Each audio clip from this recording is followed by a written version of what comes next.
Welcome back to another exciting edition of Algebra on the YouTubes. So, we're looking at graphs and functions in Unit 5. So let's look at this information-packed little graphic here. We're comparing distance versus time.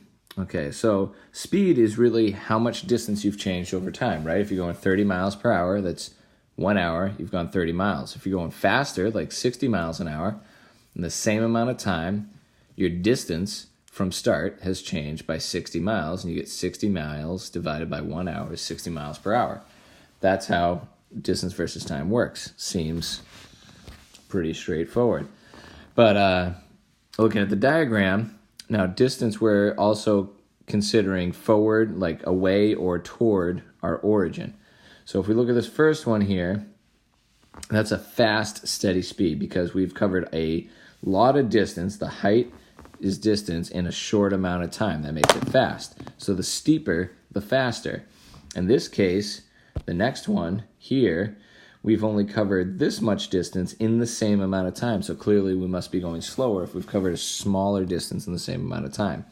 Now the flat zone here tells me that we have not changed distance. The distance has remained the same as time is marching on.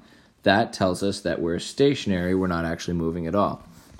Now the fact that it's a negative slope here says that, okay, our distance from origin has gotten smaller. Well, if you're getting your distance from start is getting smaller, that means you're going back towards the start. And since it's flat, it's at a steady rate.